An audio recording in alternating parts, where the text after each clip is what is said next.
नमस्कार जी। मधु वशिष्ठा की कहानियाँ यादों की में आपका स्वागत है।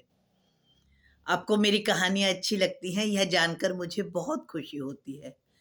आपके द्वारा मेरे चैनल को किया गया सब्सक्राइब और मेरी कहानी पर किया गया कमेंट मेरा मनोबल बढ़ाता है और मुझे नई कहानी लिखने के लिए प्रेरित करता है। आप सबका बहुत-बहुत धन्यवाद। आज जो मैं आपको कहानी सुनाने जा रही हूँ, यह मैंने मॉम्स प्रेसो के लिए लिखी थी और यह उसकी काफ़ी पसंदीदा कहानियों में से एक है। नारी को अन्नपूर्णा यूं ही नहीं कहते। नारी लक्ष्मी का रूप वास्तव में ही होती है। कोरोना काल में तो बहुत लोगों ने यह महसूस भी किया होगा। इसी संदर्भ में मैंने एक कहानी लिखी थी, जो कि मैं आपके समक्ष सुना रही हूँ। इस कहानी का शीर्षक है अन्नपूर्णा पत्नी। सुबह सुबह डोरबेल की आवाज सुनकर राघव की नींद खुली। बाहर उठकर देखा तो सोसाइटी का रात वाला चौकीदार 2000 का नोट लिए खड़ा था। उसने राघव को नमस्कार करके पैसे मैडम को देने के लिए कहा। राघव हैरान था। पिछले 3 महीने से उसने घर में एक भी पैसा नहीं भेजा था।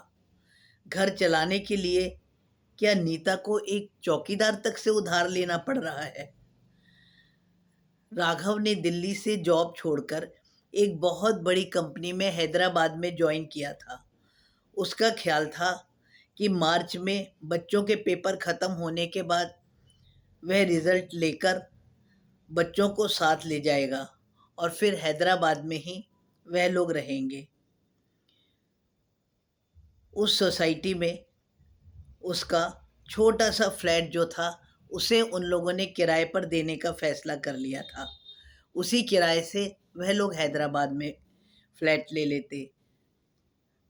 राघव को नीता का कोई भी काम करना पसंद था ही नहीं, और वैसे भी नीता इतनी पढ़ी हुई भी नहीं थी कि कोई नौकरी कर सके। हाँ, उसे राघव का और बच्चों का ख्याल करना बखूबी आता था।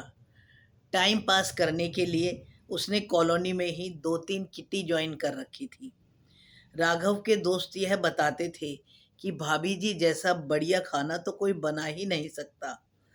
खाना बनाने पर जो नीता भाभी नए नए एक्सपेरिमेंट करती है ना, उसके कारण नई नई डिश का बिगड़ा हुआ रूप उनकी पत्नियों द्वारा बनाने के कारण दोस्तों को भी खाने को मिलता था।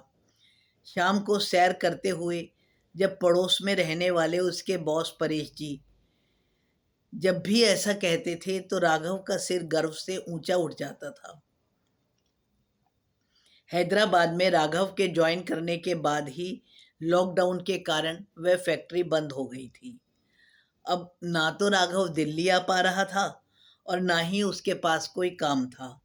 जैसे तैसे करके उसने कुछ महीने गुजारे और अब जब ट्रेन से दिल्ली आने में सफल हुआ तो उसे 14 दिन क्वारंटाइन सेंटर में रहना पड़ा। इस बीच नीता ने हमेशा उसका हाल ही पूछा, अपने बारे में या अपनी कोई परेशानी के बारे में कभी नहीं बताया। बच्चे सो रहे थे और नीता रसोई में व्यस्त दिख रही थी।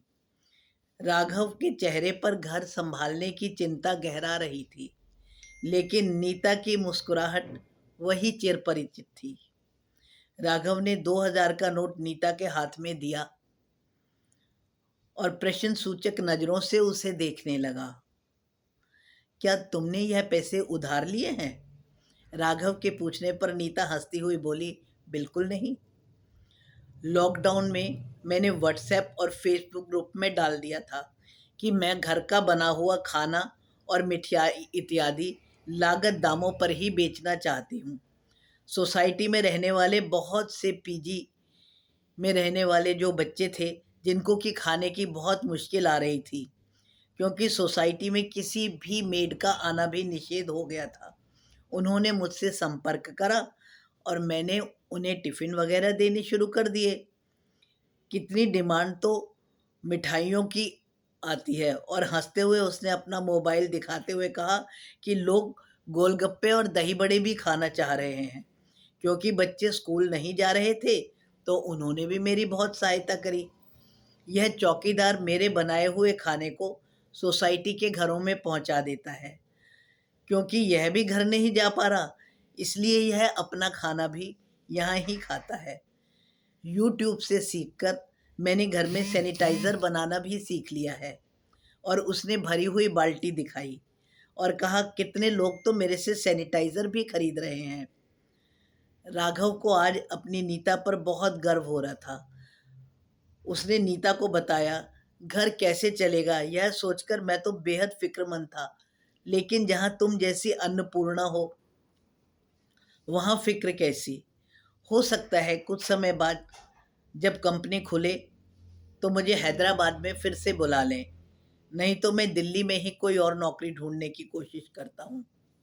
नीता ने राघव को चाय देते हुए कहा, फिक्र मत करो, सब ठीक हो जाएगा। फिलहाल तो सिर्फ इतनी ही ज़रूरत है कि इस मुसीबत से निपटने के लिए हम चारों एकजुट और मजबूत हो जाएं। समय आता है और चला भी जाता है, फिर से वैसा ही समय आएगा। हाँ, तब तुम बिजनेस वूमेन ही रहोगी या कोई हाउसवाइफ बनोगी। राघव ने चुटकी ली। तब तक दोनों बच्चे भी उठकर आ गए थे और राघव से चिपटकर उसके साथ ही बैठ गए थे। धन्यवाद जी।